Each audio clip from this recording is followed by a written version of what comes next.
Hello all of you, welcome back to my channel. मैं आज आप लोगों के लिए लेकर आ चुकी हूँ एक कलेक्टिव रीडिंग जिसका टॉपिक रहने वाला है कि उनकी फीलिंग्स में क्या बदलाव आया है, क्या चेंज आया है।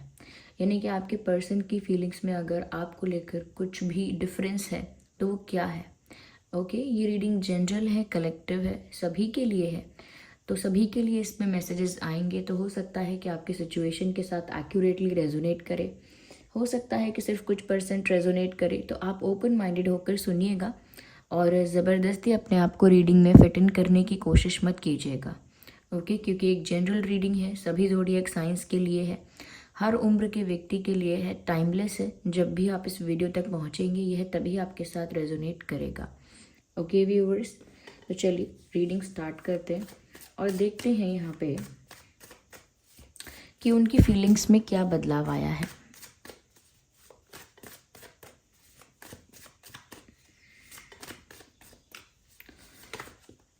उनकी फीलिंग्स में क्या चेंज आया है। So here we have the card of world, 1 chariot, ace of wands, queen of wands, temperance. Nice. तो उनकी फीलिंग्स में क्या चेंजेस आए हैं, क्या बदलाव आया है आपको लेकर। देखिए यहाँ पर काफ़ी वैंड्स हैं। ओके, एस ऑफ वैंड है, क्वीन ऑफ वैंड है, and we have chariot, the world card and the temperance. उनकी फीलिंग्स में क्या चेंज आया है। देखिए व्यूअर्स, यहाँ पर ऐसा लगता है बहुत सभी के लिए नहीं, हाँ, लेकिन कुछ लोगों के लिए ऐसा हो सकता है कि आपके जो पर्सन है जिनके लिए आप ये रीडिंग देख रहे हो वो और आप लॉन्ग डिस्टेंस कनेक्शन में हैं, या आप लोगों के बीच एक फिजिकल जोग्राफिकल डिस्टेंस है। ओके, जैसे अलग सिटी में रहना, अलग टाउन, अलग अलग स्टेट, अलग कंट्री। तो एक जोग्राफिकल डिस्टेंस मुझे आप लोगों के बीच नज़र आ रहा है। Of course not for all, सबके लिए तो नहीं, लेकिन कुछ लोगों के लिए मुझे लग रहा है कि ये इंसान आपसे दूर रहते हैं, डिस्टेंस पर रहते हैं। ओके, इसीलिए बहुत लोगों का लॉन्ग डिस्टेंस कनेक्शन हो सकता है यहाँ पे। तो इनकी फीलिंग्स में क्या चेंज आया है। देखिए व्यूअर्स, सबसे बड़ी बात ये हुई है कि किसी चीज़ से ये रिकवर हुए हैं या हुई हैं। अगर ये बहुत डिफेंसिव थे या बहुत चिड़चिड़े थे या बहुत एरोगेंट या अग्रेसिव थे या कहीं ना कहीं बहुत कंफ्यूज थे, वट एवर इट वॉज, तो ऐसा लगता है किसी चीज़ से इन्होंने अपने आप को रिकवर किया है, इनकी हीलिंग हुई है। अगर इनका हार्ट बहुत ज़्यादा डिफेंसिव था, यानी कि अपना जो दिल है वो सबके लिए क्या आपके लिए ओपन नहीं करते थे, या आपके लिए बहुत डिफेंसिव थे हो गई थी, या विश्वास करने में डरते थे, या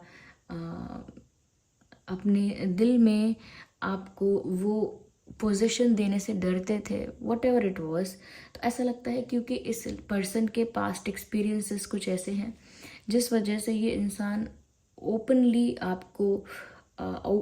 आपके प्यार को ना स्वीकार नहीं कर रहे थे, या ऐसा कह सकते हैं कि जैसे पास्ट एक्सपीरियंस की वजह से आप पर विश्वास नहीं कर रहे थे, या खुद भी प्यार में पड़ना नहीं चाह रहे थे, अपने हार्ट को अलाउ नहीं कर रहे थे टू लव और टू फॉल इन लव। अपने दिल को ना कंट्रोल करके रख रहे थे, अपनी फीलिंग्स को ना रोक के रख रहे थे कि किसी से प्यार ना हो। ओके, किसी से प्यार ना हो, किसी से अटैचमेंट ना हो, किसी पर विश्वास ना हो, और किसी के लिए मेरे दिल में जगह ना हो, ऐसा।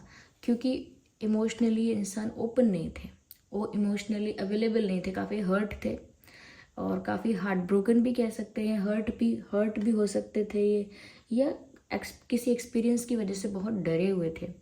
तो यहाँ लगता है अब वो उन चीज़ों से रिकवर हो चुके हैं। अब ऐसा नहीं है कि उन्हें प्यार से भागना पड़ता है, या डिनाई करना पड़ता है, नकारना पड़ता है प्यार को, या झुठलाना पड़ता है, या फिर या फिर इग्नोर करना पड़े, अवॉइड करना पड़े।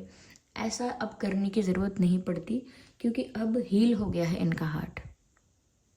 Okay, now they have healed their heart, इनका हार्ट हील हो चुका है, इनकी एनर्जी अब ज़्यादा पॉजिटिव है और कहीं ना कहीं ज़्यादा रिलैक्स्ड ये इंसान दिख रहे हैं, ज़्यादा काम, ज़्यादा पीसफुल, और ऐसा भी लग रहा है कि जैसे अब प्रिपेयर दिख रहे हैं। Now they are looking ready. कहते हैं ना, जब इंसान अवेलेबल ही नहीं है, इमोशनली ओपन ही नहीं है, बहुत डिफेंसिव है, हर चीज़ में रेजिस्टेंस क्रिएट करता है, रुकावटें खड़ी करता है, या इग्नोरेंस है, बहुत इग्नोर करते हैं, अवॉइड करते हैं चीज़ों को, तो फिर जब तक वो सामने वाला इंसान ही प्रिपेयर नहीं है तब तक कोई बात आगे नहीं बढ़ सकती, तब तक कोई इशू भी रिजॉल्व नहीं हो सकता, और तब तक कोई सिचुएशन ठीक नहीं हो सकती।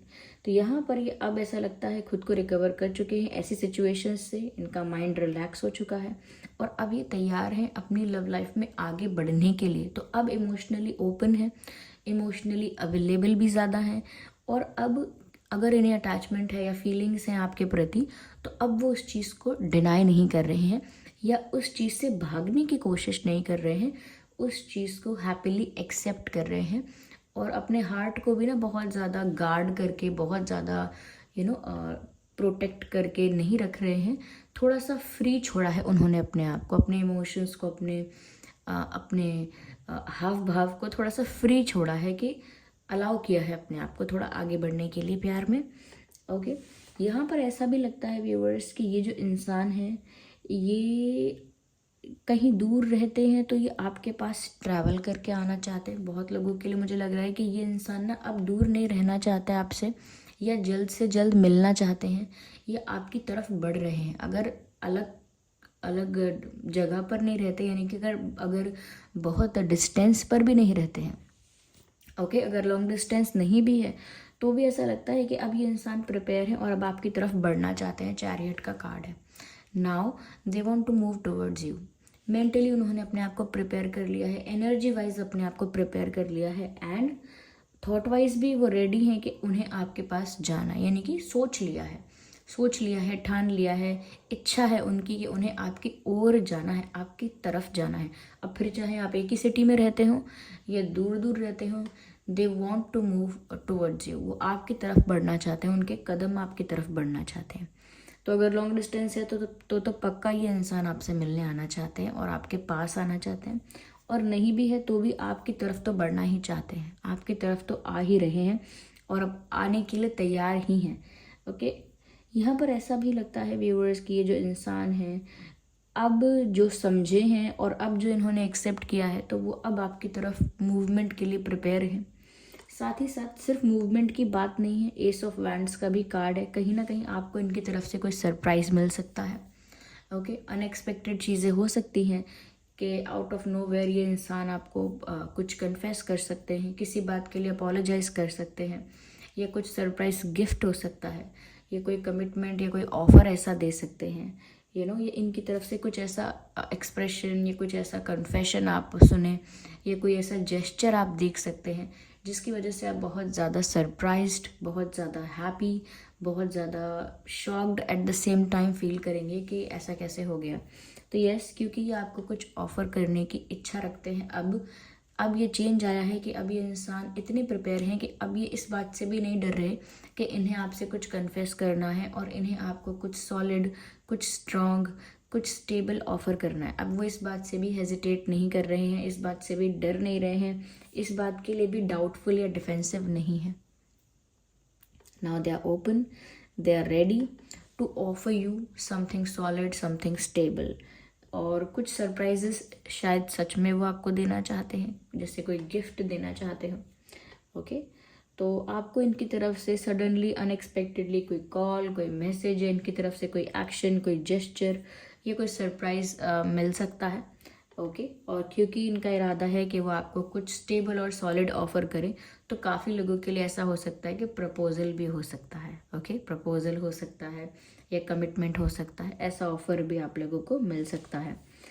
यहाँ पर ऐसा भी लगता है व्यूअर्स कि इस इंसान के पास ना दो रास्ते हैं, या दो रास्ते ना कहें, दो सिचुएशंस, दो ऑप्शंस हैं। आपके अलावा कोई और सिचुएशन भी है, आपके अलावा कोई दूसरा ऑप्शन है, या आपके अलावा कोई दूसरी डायरेक्शन है, अवेलेबल है, लेकिन इनका अब वहाँ ध्यान नहीं है, या अब ये उस दूसरी डायरेक्शन में जाने की इच्छा ही नहीं रखते। इसीलिए उस तरफ देख भी नहीं रहे हैं, लेकिन फिर भी बता देते हैं। ऐसा लगता है कि जैसे इस इंसान के पास एक दूसरा ऑप्शन, दूसरा सिचुएशन, दूसरा डायरेक्शन है, चाहे वो कोई पर्सन है या कुछ और चीज़ है। ओके, तो उनके पास वो ऑप्शन है अवेलेबल, लेकिन अब वो उसकी तरफ देख भी नहीं रहे हैं क्योंकि उन्हें उस तरफ जाना ही नहीं है। उनका पूरा जो इंटरेस्ट है वो आप ही में है, आप ही की तरफ है। तो यहाँ पर ऐसा लगता है कि ऑलरेडी ऑप्शंस होने के बाद भी वो आप ही की तरफ जा रहे हैं। इसका मतलब अपने दिल की ही सुन रहे हैं, अपने मन की ही सुन रहे हैं। तो ये चेंज है। They were not doing that before. पहले ऐसा नहीं कर रहे थे ये इंसान। पहले बहुत सोच समझ कर चलना, बहुत कैलकुलेटिवली आगे बढ़ना, और साथ ही साथ बहुत डिफेंसिव होकर आगे बढ़ना, यानी कि बच बच के। तो ऐसा करना अब ऐसा यहाँ पर लगता है। दूसरी चीज़ ये कि ये आपकी तरफ पहले भी बहुत अट्रैक्टेड थे। आई मीन क्योंकि आप बहुत अट्रैक्टिव दिखते हैं, बहुत अट्रैक्टेड थे, लेकिन ऐसा लगता है कि अब इनका अट्रैक्शन मल्टीप्लाई हुआ है। अगर 30, 40, 50% था तो वो अट्रैक्शन 80, 90% हो गया है। क्यों? क्योंकि वो जितना दूर आपसे हैं और जितना आपको फील कर रहे हैं या आपके पास जाने की इच्छा हो रही है, उसी वजह से इनका अट्रैक्शन भी मल्टीप्लाई हो रहा है, बढ़ रहा है, और साथ ही साथ केमिस्ट्री, पैशन ये बढ़ रहा है। ओके, तो अभी आपके लिए ज़्यादा रोमांटिक फील करते हैं, अभी आपके लिए ज़्यादा पैशनेट फील करते हैं या करती हैं, या ज़्यादा अट्रैक्शन फील करते हैं या करती हैं। ऐसा भी लगता है कि ये आपको कुछ ऑफ़र करना चाहते हैं as a gift, as a token of love. कोई प्रेजेंट, कोई फ्लावर या कोई और गिफ्ट, ओके, जो उनको भी देने की इच्छा हो। कहीं ना कहीं व्यूवर्स ऐसा भी सोच रहे हैं कि आप एक बहुत बहुत confident, smart, intelligent, beautiful personality हैं। You are beauty with brains, ऐसा वो सोच रहे हैं कि आप में बहुत ब्यूटी है। You have looks and you have intelligence. तो आप इंटेलिजेंट हैं, पावरफुल हैं, कॉन्फिडेंट हैं। कहीं ना कहीं आपकी पर्सनालिटी से और भी ज़्यादा अट्रैक्ट होते हैं, क्योंकि ये सब क्वालिटीज़ आप में है कि आप ज़्यादा अट्रैक्टिव हैं, इंटेलिजेंट भी हैं, ग्रेसफुल हैं, पावरफुल हैं, कॉन्फिडेंट हैं।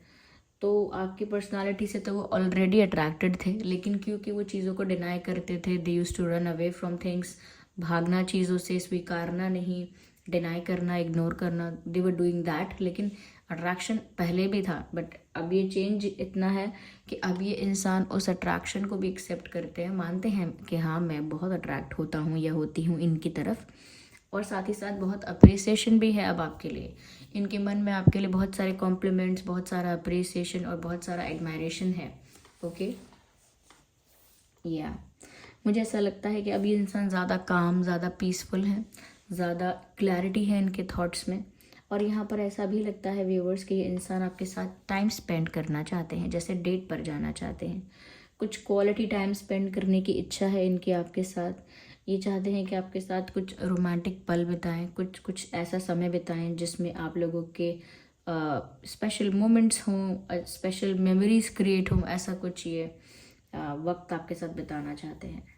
हो सकता है, देखिए यहाँ पर ये रीडिंग सभी ज़ोडिएक साइन के लिए है, तो आप और आपके पर्सन का कोई भी ज़ोडिएक साइन हो सकता है, और ये रीडिंग फिर भी कोई भी ज़ोडिएक साइन हो सकता है, और ये रीडिंग फिर भी आपकी सिचुएशन के साथ रेजोनेट कर सकती है। यस, कुछ नंबर्स बता देती हूँ। 1, 11, 21, 31, 7, 17, 27, 4, 14, 24 और 5, 15, 25, 5, 15, 25।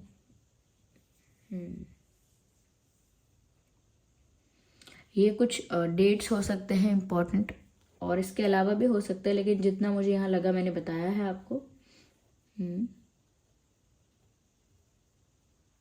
यस, और साइंस तो सभी हो सकते हैं।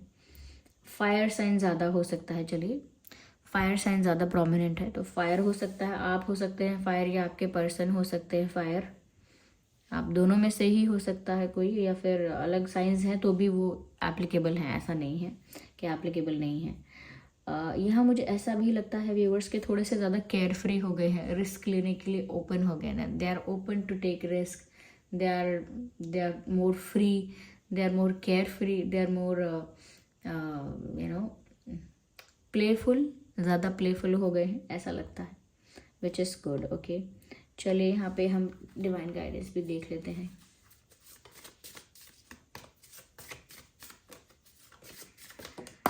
हे रिकंसिडर। व्यूअर्स, अगर आपने कुछ प्लान किया है, कुछ डिसीजन लिया है, कुछ सोचा है करने के बारे में, चाहे कुछ समाप्त करने के बारे में सोचा हो, चाहे कुछ शुरू करने के बारे में सोचा हो, या कोई काम करने के बारे में सोचा हो, कोई अगर किसी इंपॉर्टेंट बात को लेकर अगर आपने पहले ही सोच लिया है कि आपको क्या डिसीजन लेना है, तो पहले उस डिसीजन को एक बार रीचेक ज़रूर कर लीजिएगा। You still have time to reconsider, to recheck और टू रिव्यू दैट डिसीजन। यानी कि जो भी निर्णय आप लेने वाले हैं, जो भी एक्शन लेने वाले हैं, जो भी कार्य करने वाले हैं, उस डिसीजन को पहले एक बार चेक कर लेना कि आपका डिसीजन क्या सच में सही है। Okay, you still have time to think on it.